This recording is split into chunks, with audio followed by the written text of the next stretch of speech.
Hi നമസ്കാരം. ഇന്ന് രാജ്യസഭാ chairman parliamentary കാര്യമന്ത്രി കിരൺ റിജിജുവിന് നൽകിയ ഒരു നിർദ്ദേശം ശ്രദ്ധേയമാണ്.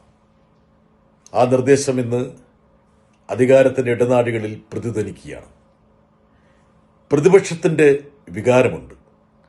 എന്തുകൊണ്ടാണ് അമിത്ഷാ ആഭ്യന്തരമന്ത്രി സഭയിൽ വരാത്തത്? എത്രയോ ദിവസമായി പ്രതിപക്ഷം ഈ വിഷയം ഉയർത്തുന്നു. മിസ്റ്റർ കിരൺ റിജിജു, താങ്കൾ ഈ പ്രതിപക്ഷത്തിന്റെ വികാരം മന്ത്രിയെ അറിയിക്കണം. Now I request you to consider his request that he requested the Home Minister to come to the House. You represent it to it. It is his will. But you, as a Parliamentary Affairs Minister, you can echo the sentiments of the opposition to the HF. ഒരു വലിയ പ്രഹരമാണ് BJPക്ക് ഭരണപക്ഷത്തിന് ആ ഒരു നിർദ്ദേശത്തിലൂടെ അക്ഷരാർത്ഥത്തിൽ ലഭിച്ചിരിക്കുന്നത്. ഒരു മന്ത്രി പാർലമെന്റിൽ വരണോ വേണ്ടയോ എന്ന് തീരുമാനിക്കുന്നത് ആ മന്ത്രിയാണ്. സാധാരണഗതിയിൽ സഭാ അധ്യക്ഷനൊന്നും അത് സംബന്ധിച്ച് നിർദ്ദേശമോ റൂളിങ്ങോ നൽകാറില്ല.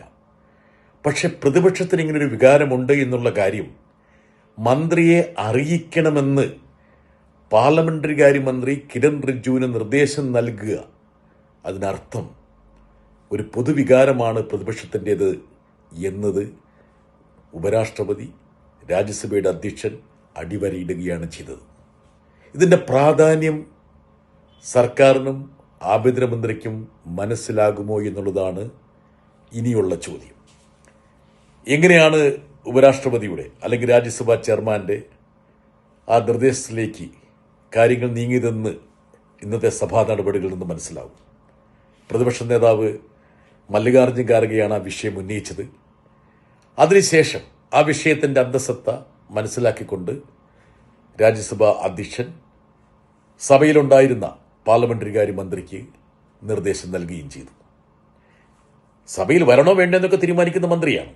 പക്ഷേ എങ്കിൽ പോലും ഇങ്ങനൊരു വികാരം പ്രതിപക്ഷത്തിനുണ്ട് എന്നുള്ള കാര്യം നിങ്ങൾ അറിയിക്കണമെന്ന് 2 വട്ടം അസന്നിഗ്ധമായ രീതിയിൽ രാജ്യസഭാ അധ്യക്ഷൻ കിരൺ റിജിജുവിന് നിർദ്ദേശം നൽകി.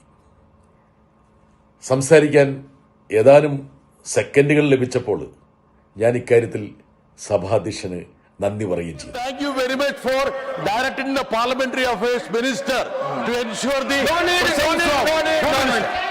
യഥാർത്ഥത്തിൽ ഇത്തരമൊരു നിർദ്ദേശം പാർലമെന്ററി കാര്യ മന്ത്രിക്ക് നൽകിയ രാജ്യസഭാ അധ്യക്ഷനെ അഭിനന്ദിക്കുന്നു എന്നായിരുന്നു എൻ്റെ വാക്കുകൾ.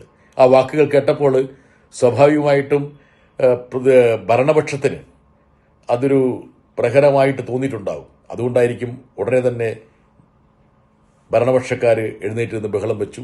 അത് സഭ നിർത്തിവെക്കുന്നതിലേക്ക് വഴിവെച്ചു. നമ്മുടെ രാജ്യത്ത് നിലനിൽക്കുന്ന ഭരണവ്യവസ്ഥിതി എന്ന് പറയുന്നത് പാർലമെന്ററി ജനാധിപത്യമാണ്. നമ്മുടെ ഭരണഘടനാ ശില്പികൾ വിഭാവനം ചെയ്തത് അതാണ്. എന്താണ് പാർലമെന്ററി ജനാധിപത്യത്തിൻ്റെ അന്തസ്സത്ത?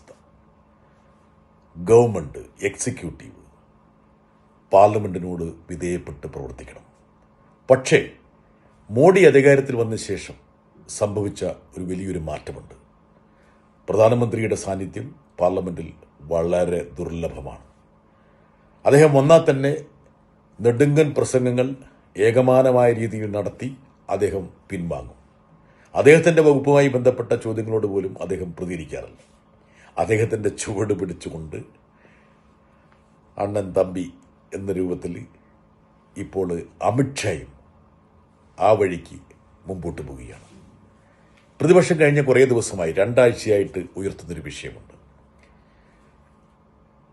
ഡൽഹിയുടെ തെരുവുകളിൽ നമ്മുടെ വിദ്യാർത്ഥികളെ പോലീസ് നിറനായാട്ട് നടത്തിയപ്പോൾ, ഒട്ടേറെ പേർക്ക് പരിക്കേറ്റപ്പോൾ, നിയമവിരുദ്ധമായിട്ടുള്ള ആയുധങ്ങൾ ഉപയോഗിച്ചപ്പോൾ ഡൽഹി പോലീസിന്റെ ചുമതലക്കാരനായ ആഭ്യന്തരമന്ത്രി സഭയിൽ വന്ന് ഒരു പ്രസ്താവന നടത്തണം. ഇതാണ് പ്രതിപക്ഷത്തിന്റെ കഴിഞ്ഞ കുറേ ദിവസമായിട്ടുള്ള അഭ്യർത്ഥന.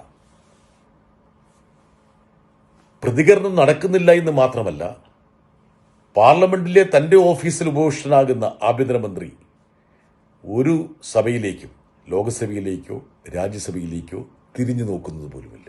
നോക്കുക. എന്നിട്ട് നമ്മൾ പറയുന്നു നമ്മളാണ് ജനാധിപത്യത്തിൻ്റെ മാതാവ്. എന്നിട്ട് ഈ മാതാവിൻ്റെ ഭരണകർത്താക്കളായിട്ടുള്ള ആൾക്കാർ ഈ ജനാധിപത്യത്തെ പരിപോഷിപ്പിക്കേണ്ട പാർലമെൻറ്റിൻ്റെ വേദിയിലേക്ക് വരിക പോലും ചെയ്യാതെ തങ്ങളുടെ ഓഫീസ് മുറിയിൽ ആൾക്കാരെ കണ്ട് പിരിഞ്ഞു പോകുന്നു. എന്തായാലും ഇന്ന് രാജ്യസഭയിൽ നടന്നത് വളരെ ആശ്വാസകരമായ, അതല്ലെങ്കിൽ നമുക്ക് ചെറിയൊരു പ്രതീക്ഷ നൽകുന്ന ഒരു കാര്യമാണ്. കൂരിരുട്ടിനിടയിൽ ഒരു ഇത്തിരി നുറുങ്ങുവട്ടം മിന്നാമിനുങ്ങ് തെളിയുന്നത് പോലെയുള്ള ഒരു വെളിച്ചം എന്ന രൂപത്തിൽ അതിനെ കാണാൻ കഴിയും. എങ്ങനെയാണ് അമിത്ഷാ ഇതിനെ എടുക്കുക എന്നുള്ളതാണ് ഇപ്പോൾ പ്രധാനപ്പെട്ട സ്ഥലങ്ങളിലൊക്കെ നടക്കുന്ന ചർച്ചയുടെ ഒരു അന്തസാരം. അമിത്ഷാ ചെവികൊള്ളുവോ? പ്രതിപക്ഷത്തിൻ്റെ വികാരം പാർലമെൻ്ററി കാര്യമന്ത്രി അദ്ദേഹത്തെ അറിയിക്കുമ്പോൾ എങ്ങനെയായിരിക്കും അദ്ദേഹം പ്രതികരിക്കുക? നമുക്ക് കാത്തിരുന്ന് കാണാം.